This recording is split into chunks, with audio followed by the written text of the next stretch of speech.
नमस्कार, जनता टीवी देख रहे हैं आप। आपके साथ मैं हूं अंजलि भंडारी और आप जनता टीवी के तमाम दर्शकों को दीपावली की ढेरों शुभकामनाएं।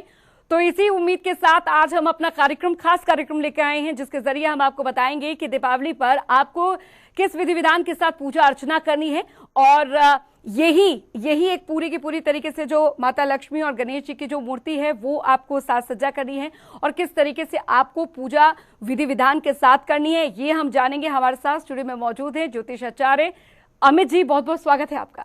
नमस्ते। बिल्कुल, तो चलिए बिना देर किए अपने कार्यक्रम की शुरुआत करते हैं और जानते हैं कि दीपावली के इस मौके पर, इस खास मौके पर आपको किस तरीके से पूजा अर्चना करनी है ताकि आपके घर में धन धान्य का और मां लक्ष्मी का वास हो। तो इस दीपावली आपको किस तरीके से मां लक्ष्मी और गणेश की पूजा करनी है और किन किन बातों का विशेष ध्यान रखना है, इसीलिए आज हम आपके लिए लेकर आए हैं ये खास कार्यक्रम।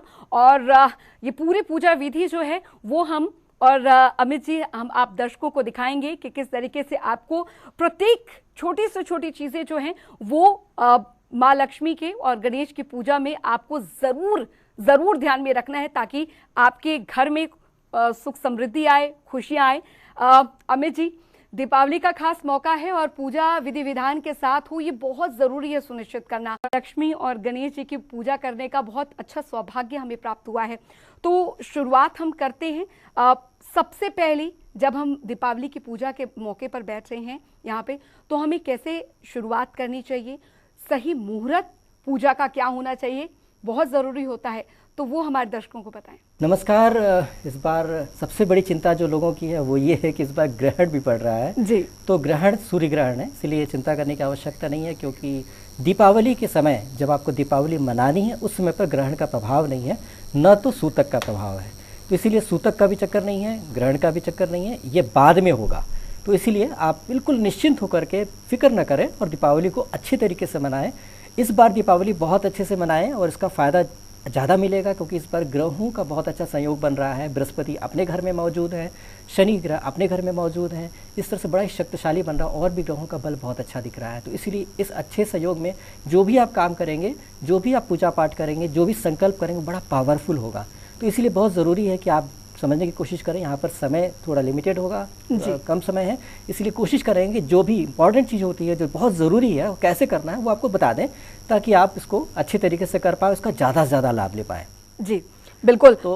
तो साई अमित जी, सबसे पहले हम पूजा की शुरुआत करते हैं और कैसे शुरुआत इसकी की जाए पूजा की? सबसे पहले पूजा की शुरुआत करने के लिए होता है कि आपको संकल्प लेना होता है। संकल्प लेना हो तो उसके पहले क्या करें, सबसे पहले तो एक मंत्र बोल करके आपको पवित्र करना होता है, क्योंकि आप कुछ भी आप पहन रखे हैं या कुछ भी आप कहीं से भी होकर के बैठ रहे हैं तो नहा के आए हैं, लेकिन उसके बाद बहुत सारी चीज़ें छुए हैं, तो हो सकता है कि पवित्र चीज़ नहीं छुए हों, अपवित्र हो गए हो। तो इसीलिए एक मंत्र बोला जाता है। हाथ में जल लें दाहिने हाथ में और बाएं हाथ को नीचे रखें और उसमें बोलेंगे ओम अपवित्रो पवित्रो वा सर्वावस्थाम गतो अपि वा यस्मृत पुंडरीकाक्ष स बाह्यभ्यंतर शुचि, ऐसे करके अपने ऊपर जल छिड़क लें और उसके बाद जो भी बैठे हैं आसपास सबको जल छिड़क करके सबको पवित्र कर दे ताकि आप पवित्र हो जाए, पूजा के लायक हो जाए।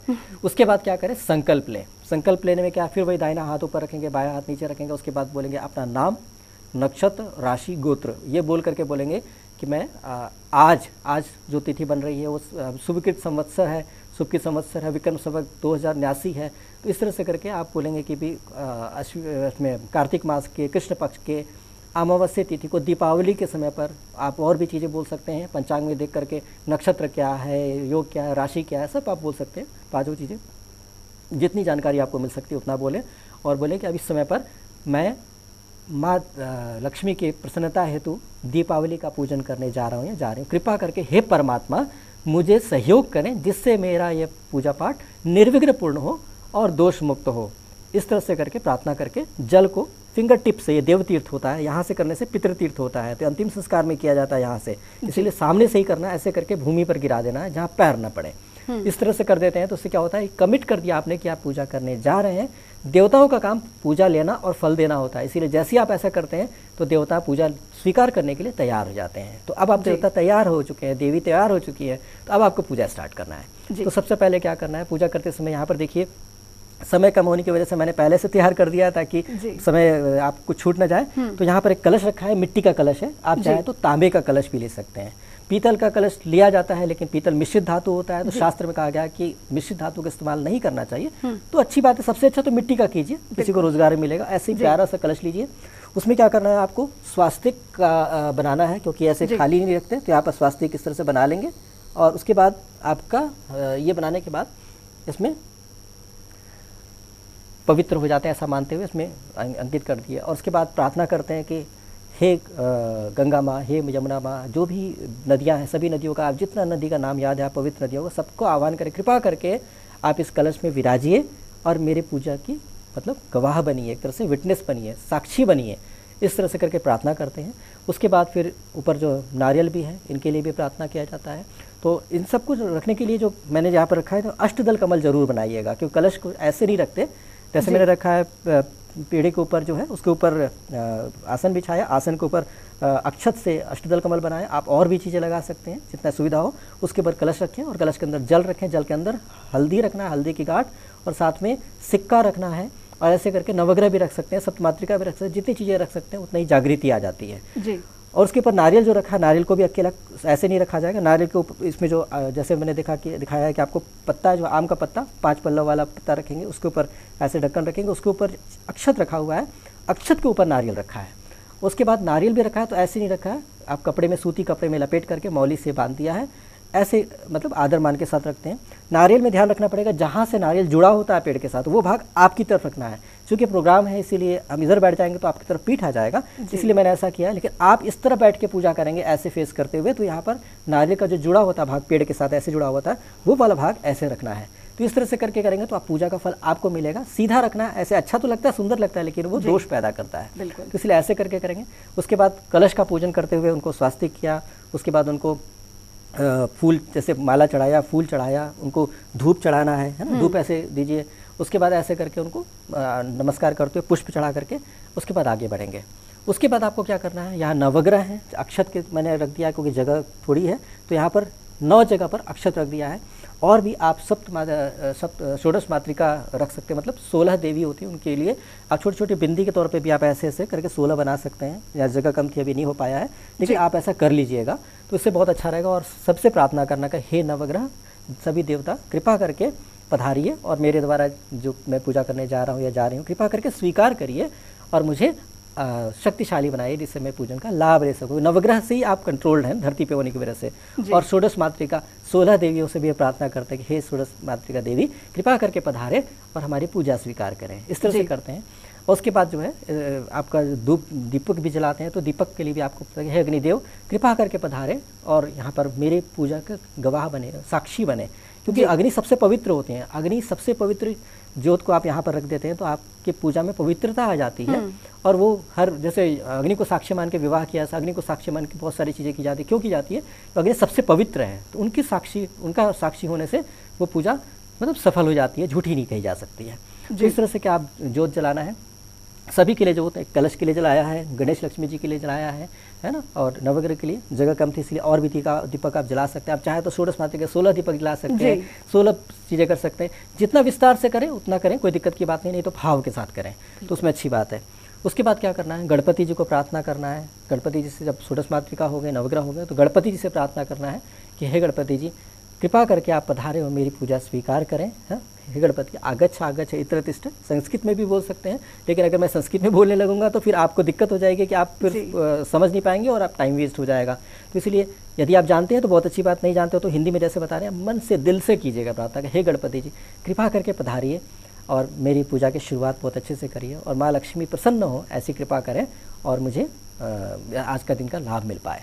इस तरह से गणपति जी से प्रार्थना करेंगे, उनको मंत्र बोलेंगे, ओम गम गणपतये नमः, ऐसे करके आप 11 बार, 21 बार, 51 बार, 108 बार जितना कर सके उतनी अच्छी बात है। तो उसके बाद करने के बाद उनको नमस्कार करेंगे। उनको भी फल फूल मिठाई वस्त्र सुगंध इत्यादि वगैरह चढ़ाना है, जैसे मैंने रखा हुआ आप फल चढ़ा सकते हैं। और साथ साथ में क्या करना है, जनेऊ जरूर चढ़ाएगा। गणपति जी जो है ना मेल है ना, तो उनको जनेऊ चढ़ता है, तो इस तरह करके गणपति जी को जनेऊ खोल करके गणपति जी को चढ़ाना है ऐसे करके। और उसके बाद फिर क्या करना है, फल फूल मिठाई वस्त्र सुगंध इत्यादि चढ़ाना है। तो अगर आपके पास बहुत सुविधा नहीं हो पा रही है आप, और कई बार व्यक्ति अकेला रहता है, कई बार कुछ दिक्कतें होती हैं, तो ऐसे मैंने रखे हैं कि ड्राई फ्रूट्स रखे हैं, ड्राई फ्रूट्स चढ़ा सकते हैं, जैसे काजू हो गया, किशमिश हो गया, फिर बताशे हो गए, इलायची है, लौंग है। तो ऐसे करके लौंग फूल वाला चढ़ाइएगा, मतलब इसका जो फूल ऊपर जो होता है ना, ये टिप टूटा हुआ नहीं होना चाहिए, गोल सा होता है ना, तो ये फूल होना चाहिए वैसा फूल वाला। और एक नहीं चढ़ाना, 2 लौंग चढ़ाएंगे, 1 इलायची चढ़ा सकते हैं, तो 1 इलायची, 2 लौंग, साथ में बताशा इत्यादि ऐसी चीज़ें चढ़ा सकते हैं, और साथ में फल है, मिठाई है इत्यादि करेंगे तो और भी अच्छी बात है। तो इस तरह से करके गणपति जी को चढ़ाइए, दीपक जलाइए, धूप दीजिए और उनसे आशीर्वाद लीजिए कि हे गणपति जी कृपा करके आप प्रसन्न होइए, आशीर्वाद प्रदान करें और मेरी पूजा सफल करें। इसके बाद आप लक्ष्मी माँ की तरफ आते हैं। लक्ष्मी माँ के लिए ध्यान रखिएगा कि एक बात बहुत ध्यान रखिएगा कि लक्ष्मी माँ की पूजा कर रहे हैं तो उसमें एक विशेष बात क्या ध्यान रखनी है। सबसे ज़्यादा विशेष बात ध्यान रखिए कि लक्ष्मी जी की अगर फोटो है आपके पास, या आप फोटो खरीदने जा रहे हैं, आप अपना घर बसा रहे हैं और आपको लग रहा है कि मूर्ति फोटो कुछ लानी है, तो मूर्ति इससे बड़ी नहीं होनी चाहिए, मतलब मेरे लिए इससे ही छोटी मूर्ति होनी चाहिए। अंजलि जी के हाथ के हिसाब से अंजलि के हाथ के हिसाब से होएगा, आपके हाथ के हिसाब से तो आपके हिसाब से होनी चाहिए। अगर आप और आपकी पत्नी में, पत्नी का हाथ छोटा है तो उनके हिसाब से लीजिए, क्योंकि अगर आप अपने हिसाब से तो पत्नी के लिए बड़ी हो जाएगी। तो ऐसे में क्या विशेष विधान नहीं करना पड़ता है, वो अपना लेती हैं देवी, नहीं तो क्या विशेष विधान करना पड़ता है, दोष हो जाता है। तो इसलिए ये विशेष ध्यान रखना है कि मूर्ति इतनी बड़ी होनी चाहिए। लक्ष्मी जी के साथ विशेष अगर फोटो ले रहे हैं तो उसमें ध्यान रखिएगा उनके चरण नहीं दिखें। अगर चरण दिख रहे हैं तो ऐसी लक्ष्मी जो, क्योंकि लक्ष्मी चलायमान होती हैं, वो स्थिर नहीं रहती, और आपको चाहिए स्थिरता कि लक्ष्मी जी आके रुके, तभी तो आप धनी बनेंगे। लक्ष्मी जी चली जाएंगे तो फिर आपके पास पैसे टिकेंगे नहीं। तो इसलिए पैर दिखाई ना पड़े ऐसे ही फोटो लाइएगा, और जिससे चेहरा बहुत ही सुंदर लग रहा हो। मतलब अगर चेहरा सुंदर नहीं लग रहा तो इसका मतलब फिर आप ज़्यादा सुंदर लग रहे हैं, तो देवी का तो अपमान है एक तरीके से। तो इसीलिए जितनी सुंदर दिखती हो देवी उतनी अच्छी बात है। और साथ साथ क्या है, अगर मान लीजिए किसी वजह से आपके पहले से वैसे ही है तो चिंता मत करिए, उसको ढक दीजिए, कोशिश करिए कपड़े से किसी वजह से ऐसा कर दीजिए कि पैर दिखाई नहीं पड़ रहा है, तो ऐसे ढक देंगे तो बहुत अच्छा रहेगा। साथ साथ क्या है, गणपति जी के लिए विशेष ध्यान रखना है। गणपति जी की सूंड जो होती है ना, वो जैसे मान लीजिए मैं गणपति जी हूँ तो सूंड अगर ऐसे हुआ तो दाहिनी तरफ माना जाएगा, ऐसे हुआ तो बाएं तरफ माना जाएगा। तो दाहिनी सूंड वाले गणपति जी उग्र होते हैं, रिजल्ट बहुत अच्छे देते हैं, लेकिन अगर आपसे गलती हुई तो उसका भी रिजल्ट बहुत अच्छे तरीके से मिल जाएगा और जो आपको मुश्किल हो जाएगा फिर। तो इसीलिए बेहतर ये है कि आप बाएं ट्रंक वाले, बाएं सूंड वाले गणपति जी लीजिए, वो प्रसन्न रहते हैं, वो नाराज नहीं होते जल्दी और खुश रहते हैं, शांति चित्त वाले। तो उनको तो बाएं वाले, तो मैंने भी बाएं वाला ही रखा है। तो इस तरह से करके आप प्रार्थना करेंगे तो बहुत अच्छा रहेगा। साथ साथ लक्ष्मी जी के लिए क्या करना है, लक्ष्मी जी के लिए आपको कमल का फूल लाना है। कमल का फूल लक्ष्मी जी को चढ़ाना पर लक्ष्मी जी प्रसन्न होती हैं। और लक्ष्मी जी के लिए प्रार्थना है कि आप उनको नमस्कार करके उनको बोले कि हे लक्ष्मी माँ कृपा करके पधारें और मेरी पूजा स्वीकार करें। आज का शुभ दिन है, आज आपकी पूजा करने के लिए मुझे विशेष दिन प्राप्त हुआ है, क्योंकि आप जीवित है, आज पूजा करने के लिए है, तो इसीलिए बोले मुझे विशेष दिन प्राप्त हो गया है, कृपा करके प्रसन्न हुई पधारी। क्या पता आप कल रहे, नहीं रहे, परसों नहीं रहे, लेकिन इस जीवन में अभी तो प्राप्त है ना, तो इसका थैंक यू करिए परमात्मा को कि मेरे को दिन प्राप्त हो गया और इसका लाभ लेना चाहता हूँ, कृपा करके पधारी और मेरी पूजा स्वीकार करिए। और ऐसे करके उनको प्रार्थना करके उनको आप वैसे ही फल फूल मिठाई वस्त्र सुगंध इत्यादि करें, बहुत अच्छा रहेगा। और सबको टीका भी करना है, ठीक है, माथे पे टीका लगाए, सबको आदर करने से मैंने कलश में लगाया था वैसे सबको टीका भी करना है। तो ये सब जैसे एक गेस्ट को इज्जत की जाती है वैसे मान के कि लक्ष्मी जी आ गई हैं उनको टीका करें, पैर भी धुलाया जाता है, कई बार पंचामृत भी दिया जाता है, बहुत विस्तार से किया जा सकता है। समयावधि कम होने की वजह से बहुत विस्तार आपको नहीं बता रहे, लेकिन शॉर्टकट बता रहे हैं कैसे कैसे आप कर सकते हैं। उसके बाद आप उनका मंत्र जाप कर सकते हैं। तो वो क्या कर सकते हैं, ओम महालक्ष्मी नमः, ठीक है, ऐसे बोल सकते हैं और आप बढ़िया से जाप कर सकते हैं। लेकिन ध्यान रहे कि अगर मान लीजिए आपको पैसों का संकट है और आपको पैसों की बहुत दिक्कत आ रखी है, तो ऐसे में क्या बोलेंगे, ओम हे महालक्ष्मी अस्माकम दारिद्र्यम नाशय नाशय, ऐसे करके स्वाहा, ऐसे करके बोलेंगे तो दारिद्र्य मतलब दरिद्रता का नाश हो, ऐसे कृपा करें।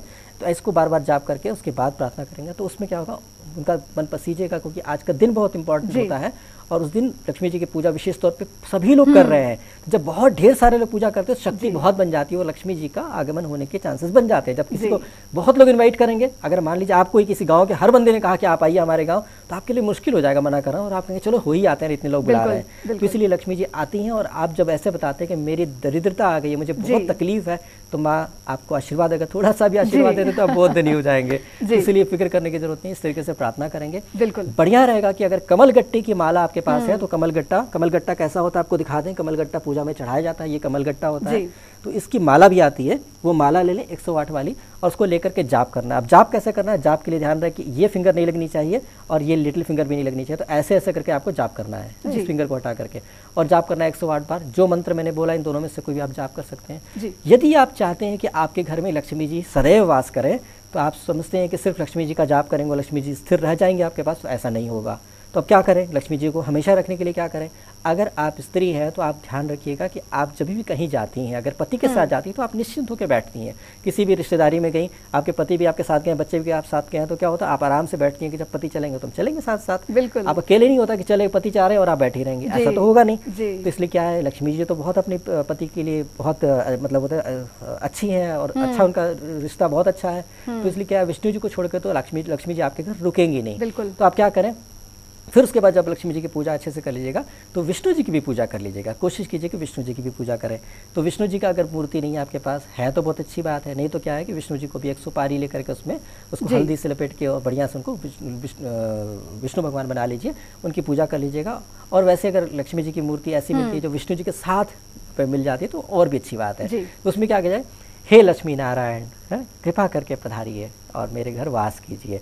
लक्ष्मी नारायण मतलब उनके पति का भी मान दे दिया। तो जिसके पति की इज्जत हो रही है, उनका पति का भी मान दिया था, तो स्त्री क्यों नहीं आपके घर में आएंगे, इज्जत करेंगे। भी उनको पूरी फैमिली के साथ में बुला लिया। तो ऐसा जैसे कि गेस्ट आपको शादी में बुलाते हैं कि सिर्फ आप आ जाइएगा, पति को बुलाए नहीं, तो कहेंगे उनको तो बुलाए नहीं, मैं क्या जाऊँ। बोलेगा आप दोनों आइएगा, पति पत्नी सब परिवार आएगा, बड़े खुशी खुशी आप लोग जाते हैं। तो वैसे ही हमको आदर से उनको अगर बोलेंगे तो आएंगी और फिर आपके घर में आएंगी तो रुकेंगी अच्छे तरीके से और नियम सब सेवा करते रहेंगे, जाप करते रहेंगे तो बहुत अच्छा लाभ मिलेगा। बिल्कुल साईं जी, क्योंकि हम यहाँ पर देख रहे हैं बहुत सारी ऐसी चीजें जिनके बारे में आपने हमारे दर्शकों को बताया है। इसमें विशेष तौर पर जो मैं चीजें देख रही हूँ, क्या कुछ जरूरी है कि आपको ये चीजें रखनी ही रखनी है, वो भी हमारे दर्शकों को बताएं, क्योंकि पान पत्ता भी मैं देख रही हूँ, सुपारी भी मैं देख रही हूँ। देखिए, एक तो देखिए आप, ये कौड़ी होता है, कौड़ी रखा जाता है। अब लोग सोचते हैं कौड़ी क्यों रखते हैं, साइंटिफिक रीजन क्या है? कोई साइंटिफिक रीजन नहीं। ये देखिए, ये होता है गोमती चक्र, ठीक है। क्यों रखते हैं कौड़ी? कहते हैं ना, 2 कौड़ी का बंदा है, 2 कौड़ी की अकल नहीं है। इसका मतलब क्या है, ये एक ज़माने में कौड़ी ही करेंसी हुआ करती थी। मतलब जैसे आज सिक्का है, करेंसी, नोट है, उसी तरह एक ज़माने कौड़ी से ही सौदा होता था। मतलब चावल कितने कौड़ी में चावल मिलेगा, तो ये कौड़ी एक तरह से धन होता था एक समय पर। तो उस ज़माने से चला आ रहा है, इसलिए कौड़ी रखा जाता है। वरना अगर आप कौड़ी नहीं रखना चाहते तो कोई फर्क नहीं पड़ता। आप रुपये रखिए, बहुत अच्छी बात है। आप सोने का सिक्का रखिए, चांदी का सिक्का रखिए, सिक्का रखिए जो गवर्नमेंट ऑफ इंडिया की तरफ से वैलिड है। अगर आप डॉलर लगते हैं या और कुछ लगता है तो उसकी कोई वैल्यू यहाँ तो है ही नहीं इस देश में। आप किसी दुकान में जाएंगे तो कुछ मिलेगा नहीं आपको, इतनी आसानी से कन्वर्ट कराना पड़ेगा। तो इसीलिए यहाँ की ही राशि जिस देश में है, अगर आप अमेरिका में हैं तो डॉलर रखिए। तो इसलिए क्या, और ये भी ऐसे ही होता है, यही धन माना जाता है, इसीलिए रखा था। इसीलिए लाया था कि आपको बता सकें कि ऐसा क्या है। तो इस तरह से आप, ये तो इंपॉर्टेंट हो गया। दूसरा, कमलगट्टी की कमलगट्टा 21 कमलगट्टा जरूर लेके आएगा। जैसे हमने रखा हुआ यहाँ पर 21 हुआ या 11 हुआ, मतलब ऑड नंबर में रखिएगा तो इनको चढ़ाइएगा, क्योंकि ये इनका संबंध माँ लक्ष्मी से है। तो जब आप पूजा करते हैं और इसमें जब ये बहुत अच्छी तरीके से जागृत हो जाते हैं, मंत्र जाप कर रहे हैं लक्ष्मी जी की कृपा, तो इसमें प्रभाव लक्ष्मी जी का संचित हो जाता है, ये चार्ज हो जाता है। उसको पोटली में बंद करके अपने जहाँ धन रखते हैं तिजोरी में रख लीजिए, तो इससे लक्ष्मी जी का प्रभाव रहेगा और उसमें धन की वृद्धि होगी। इस बात का विशेष ध्यान रखें। और एक काम कर सकते हैं, आप श्रीयंत्र ला के रख सकते हैं। श्रीयंत्र कॉपर का हो, सोने का हो, चांदी का हो, कॉपर का हो, इन तीनों का तो बहुत बढ़िया रहता है। तो अगर आप ला सकते हैं, इसमें ध्यान रहे यंत्र जो है उसका मेटल बहुत अच्छा होना चाहिए और उसमें जो भी यंत्र बनाया गया उसमें साफ होना चाहिए। ये नहीं कि कहीं मिटा हुआ हो, कहीं टूटी रेखा हो, उसका कोई फायदा नहीं है। तो इस तरह से जब बना करके आप करेंगे तो बहुत अच्छा। उसमें उत्तर दक्षिण पूर्व पश्चिम लिखा रहता है। तो जब आप रखें तो ऐसे नहीं रखना, आपको ऐसे रखना है। ज़्यादातर लोग ऐसे रखते हैं, टांग देते हैं फ्रेम करके, वो गलत है, उसका फायदा नहीं। वो शो के लिए तो बहुत अच्छा लगता है, लेकिन वैज्ञानिक कारण उसमें जो वाक्य शास्त्र के हिसाब से वो फायदेमंद नहीं है जी। तो आप ऐसे करके रखेंगे, उत्तर दक्षिण पूर्व पश्चिम। अपने मोबाइल में कंपास निकालिए, देख लीजिए, एकदम एग्जैक्ट रख लीजिए। उसके बाद उसके बीच में सेंटर में टीका रखिए। तो उस तरह से क्या होगा, वो बहुत पावरफुल हो जाएगा। और फिर पूजन कीजिए लक्ष्मी यंत्र का भी, श्री यंत्र का। तो उसमें कनक धारा यंत्र भी ले सकते हैं। इन सब का, ये सब धन को आकर्षित करते हैं। जैसे होता है ना कि आपने गुड़ रख दिया तो चींटी आती है, हड्डी रख दिया तो कुत्ता आता है, तो सब उसी से रिलेटेड एक दूसरे का संबंध है। तो इसलिए श्री यंत्र का संबंध धन से है। तो धन संपत्ति आपके पास बढ़ती जाएगी और आपको संपत्ति की दिक्कत नहीं आएगी। तो इस तरह से करके आप लाभ लें। और एक चीज़ आपको बताते हैं, एक टिप बताते हैं जो बहुत ही फायदेमंद है। शहर के लोगों को तो इतना फ़ायदा नहीं हो पाएगा, लेकिन गांव के लोगों को बहुत अच्छा फ़ायदा होगा। अगर आप चाहते हैं कि बहुत अच्छा लाभ मिले तो कोशिश कीजिए कि एक दीपक आंवला के नीचे, एक दीपक पीपल के नीचे और एक दीपक बेलपत्र के वृक्ष के नीचे आप रख दीजिएगा। तो उससे क्या होगा कि यहाँ पर लक्ष्मी जी, साथ में सरस्वती जी और साथ में आपका पार्वती जी, तीनों प्रसन्न हो जाती हैं। और 3 देवी जब प्रसन्न हो जाती हैं तो आपको ब्रह्मांड में कोई आपको परेशान नहीं कर सकता है। उनके आशीर्वाद में अगर आप रहें तो आपको कोई दिक्कत नहीं आएगी।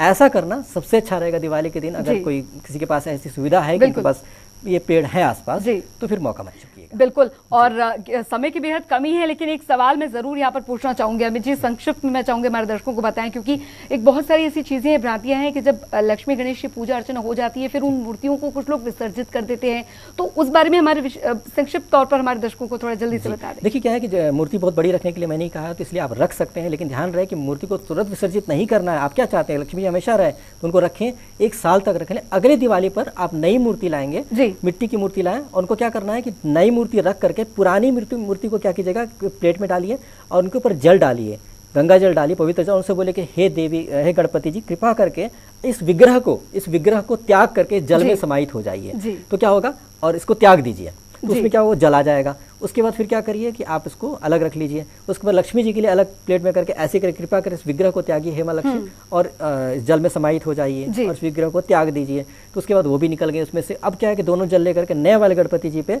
आप गणपति जी का जल लेकर के हे गणपति जी कृपा करके इस जल में से आप इस नए विग्रह में समाहित हो जाइए, ऐसे करके उसमें उनको फिर से स्नान कराइए एक प्लेट में।